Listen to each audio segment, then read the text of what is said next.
ሰላም የቻናላችን ቤተሰቦች በያላችሁበት ሰላማችሁ ይብዛ እያልን በዚህ ቻናል አማርኛ፣ እንግሊዘኛ፣ ሂሳብ፣ ኦሮመኛ እንዲሁም ሌሎችን የትምህርት አይነቶች እናስተምራለን።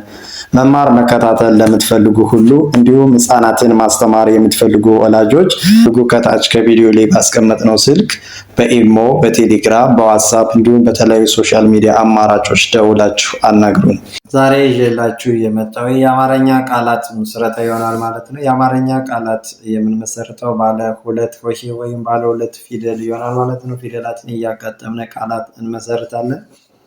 አማርኛን ለማንበብ ወይም ለመጻፍ የአማርኛ ፊደላትን መለየት ይኖርብናል ማለት ነው። መለየት ስንል የአማርኛ ፊደላትን ቅርጻቸውን፣ ድምፃቸውን ለይተን ካወቅን አማርኛን በቀላል መንገድ ማንበብ መጻፍ እንችላለን ማለት ነው። ስለዚህ አማርኛን ፊደላትን የምናያቸው ቃላት ስንተኛ ፊደል እንደሆኑና ድምፃቸውን ለይተን እና እያጋጠምን የሚሰጡትን ቃል እናያለን ማለት ነው። ለቻናሉ አዲስ የሆናችሁ ላይክ፣ ሼር፣ ሳብስክራይብ በማድረግ ቻናሉን ተቀላቀሉ። እሺ ወደ ያዝነው ወደ ትምህርታችን ስንቀጥል ይቺ ምን ትላለች? ማማ። ማማ ስንል የራሳቸውን ድምፅ ነጣጥለን ስናየው እያንዳንዳቸው የአራተኛ ፊደል ናቸው ማለት ነው ሁለቱም። ይቺ ማ፣ ይቺ ማ፣ አንድ ላይ ስናነበው ይሄው ማ ማ ማማ። ይቺስ ረሳ፣ ረሳ እኔ ይላል ማለት ነው። ይቺ የረ የመጀመሪያ፣ ይቺም የሰ የመጀመሪያ ፊደል ማለት ነው። ረሳ፣ ረሳ። ከዚህ ስንመጣ ይቺ ጣራ፣ ጣራ ብለን ስንጽፍ ወይም ለማንበብ ስንፈልግ ድምፃቸውና ስንተኛ ፊደል እንደሆኑ ቅርጻቸውን ለይተን ማወቅ ይኖርብናል ማለት ነው። ይቺ የጠ ስንተኛ ናት ማለት ነው? የጠ አራተኛ ፊደል ጣ። ይቺስ የረ አራተኛ ፊደል ራ።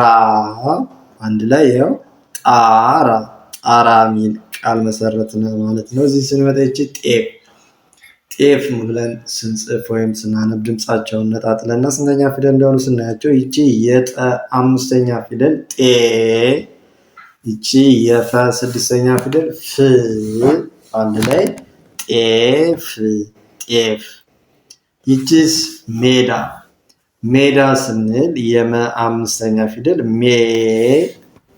ይቺ የደ አራተኛ ፊደል ዳ። አንድ ላይ ሜዳ፣ ሜዳ። ይቺስ ፈታ፣ ፈታ ስንል የፈ የመጀመሪያ ፊደል ፈ። ይቺስ የተ አራተኛ ፊደል ታ። አንድ ላይ ፈታ፣ ፈታ። ይቺስ ዱባ፣ ዱባ ስንል የደ ሁለተኛ ፊደል ዱ። ይቺ የበ አራተኛ ፊደል ባ። አንድ ላይ ዱባ፣ ዱባ። ይቺስ ዱላ፣ ዱላ ስንል ደግሞ የደ ሁለተኛ ፊደል ዱ። ይቺስ ይቺ የለ አራተኛ ፊደል ማምረት እንጠራታለን ማለት ነው። ድምጿ ላ። ባን ላይ ስናነበው ይሄው ዱላ፣ ዱላ። እዚህ ስንመጣ ይቺ ጣት፣ ጣት ብለን ስንጽፍ ወይም ስናነብ የጠ አራተኛ ፊደል ጣ። ይቺስ የተ ስድስተኛ ፊደል ት። አንድ ላይ ጣት፣ ጣት። ይቺስ ቱቦ፣ ቱቦ ስንል የተ ሁለተኛ ፊደል ቱ። የበ ሰባተኛ ፊደል ቦ። አንድ ላይ ቱቦ፣ ቱቦ። ከዚህ ስንመጣ ይቺ መቶ፣ መቶ ስንል የመ የመጀመሪያ ፊደል መ። የተ ሰባተኛ ፊደል ቶ።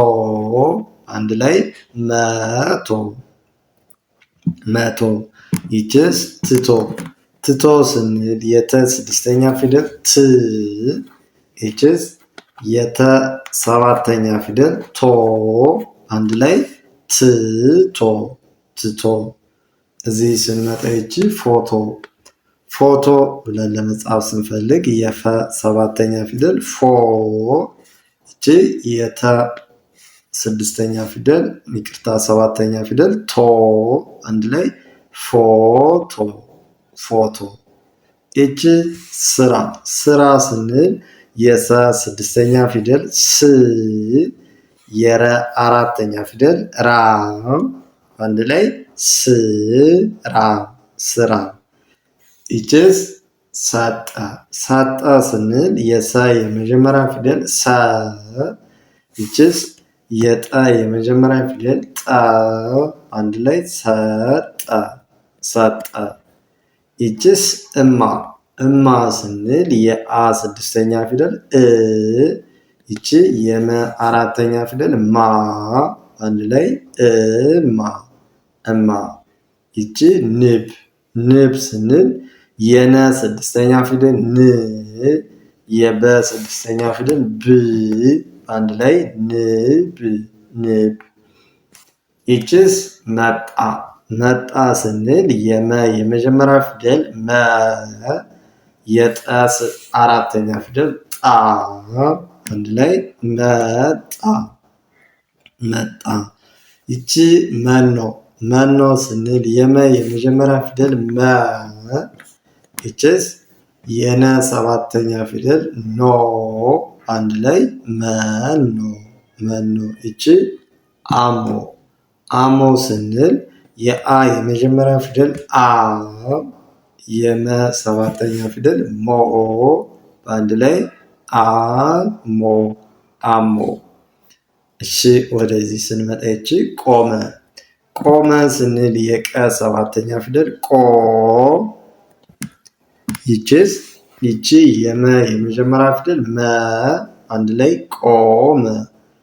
ይቺ ረባ ረባ ስንል የረ የመጀመሪያ ፊደል ረ፣ የበ አራተኛ ፊደል ባ፣ አንድ ላይ ረባ ረባ። ይችስ ጠባ ጠባ ስንል የጠ የመጀመሪያ ፊደል ጠ፣ የበ አራተኛ ፊደል ባ፣ በአንድ ላይ ጠባ ጠባ። ይችስ መጡ መጡ ስንል የመ የመጀመሪያ ፊደል መ፣ የጠ ሁለተኛ ፊደል ጡ፣ አንድ ላይ መጡ መጡ። ይችስ ጠጡ ጠጡ ስንል የጠ የመጀመሪያ ፊደል ጠ፣ የጠ ሁለተኛ ፊደል ጡ፣ አንድ ላይ ጠጡ ጠጡ። በዚህ መልኩ ፊደላትን እየለያየን ካየናቸው ድምፃቸውን አንድ ላይ አጋጥሞ ማንበብ ወይም መጻፍ ቀላል ይሆናል ማለት ነው። እዚህ ስንመጣ ይቺ ጥጥ ጥጥ ስንል ሁለቱም የጠ ስድስተኛ ፊደል ጥ ነው ማለት ነው። ጥጥ ጥጥ። ይቺ ጥቢ ጥቢ ስንል የጠ ስድስተኛ ፊደል ጥ፣ የበ ሶስተኛ ፊደል ቢ፣ አንድ ላይ ጥቢ ጥቢ። ይችስ ምሳ ምሳ ስንል የመ ስድስተኛ ፊደል ም፣ የሰ አራተኛ ፊደል ሳ፣ አንድ ላይ ምሳ ምሳ። ይቺ ጥር ጥር ስንል የጠ ስድስተኛ ፊደል ጥ፣ የረ ስድስተኛ ፊደል ር፣ አንድ ላይ ጥር ጥር። ይቺ ማር ማር ስንል የመ አራተኛ ፊደል ማ፣ የረ ስድስተኛ ፊደል ር፣ አንድ ላይ ማር ማር። እዚህ ስንመጣ ይቺ የበ ሰባተኛ ፊደል ቦ፣ ይቺ የተ አምስተኛ ፊደል ቲ፣ አንድ ላይ ቦቲ ቦቲ። ይቺስ ቤት ቤት ስንል ደግሞ የበ አምስተኛ ፊደል ቤ፣ የተ ስድስተኛ ፊደል ት፣ አንድ ላይ ቤት ቤት። ይቺ ፊት ፊት ስንል የፈ ሶስተኛ ፊደል ፊ፣ የተ ስድስተኛ ፊደል ት፣ አንድ ላይ ፊት ፊት። ይችስ ሰፊ ሰፊ ስንል የሰ የመጀመሪያ ፊደል ሰ፣ የፈ ሶስተኛ ፊደል ፊ፣ አንድ ላይ ሰፊ ሰፊ። ይች ዳር ዳር ስንል የደ አራተኛ ፊደል ዳ፣ የረ ስድስተኛ ፊደል ር፣ በአንድ ላይ ዳር ዳር። ይችስ መሲ መሲ ስንል የመ የመጀመሪያ ፊደል መ የሰ ሶስተኛ ፊደል ሲ አንድ ላይ መሲ። ይችስ ስራ ስራ ስንል የሰ ስድስተኛ ፊደል ስ የረ አራተኛ ፊደል ራ አንድ ላይ ስራ ስራ። ይቺ ሳበ ሳበ ስንል የሰ አራተኛ ፊደል ሳ የበ የመጀመሪያ ፊደል በ አንድ ላይ ሳበ ሳበ። ይቺስ ሳራ ሳራ ስንል የሰ አራተኛ ፊደል ሳ የረ አራተኛ ፊደል ራ አንድ ላይ ሳራ። ይቺስ ሳማ ሳማ ስንል የሰ አራተኛ ፊደል ሳ የመ አራተኛ ፊደል ማ አንድ ላይ ሳማ ሳማ ብለን ጻፍን ማለት ነው። አማርኛ በቀላል መንገድ ለማንበብ ፊደሎችን ድምፃቸውን ለይተን ማወቅ ይኖርብናል ማለት ነው። በቅርብ ቀን ጎበዝ አንባቢ ጻፊ መሆን እንፈልጋለን ለምትሉ መማር መከታተል ለምትፈልጉ እንዲሁም ህፃናትን ማስተማር ለምትፈልጉ ወላጆች ሁሉ ከታች ከቪዲዮ ላይ ባስቀመጥነው ስልክ በመደወል አናግሩን። ከሀገር ውስጥም ሆነ ከሀገር ውጭ ሆናችሁ በኦንላይን በቀን 1 ሰዓት በመመደብ መማርና መከታተል ትችላላችሁ። ሰዓቱ ደግሞ እናንተ በመረጣችሁት እናንተ በሚመቻችሁ ሰዓት ይሆናል ማለት ነው። ለዛሬ ይዘንላችሁ የመጣነ ትምህርት ይህን ይመስላል። መልካም ጊዜ፣ ሰናይ ቆይታ ተመኘን።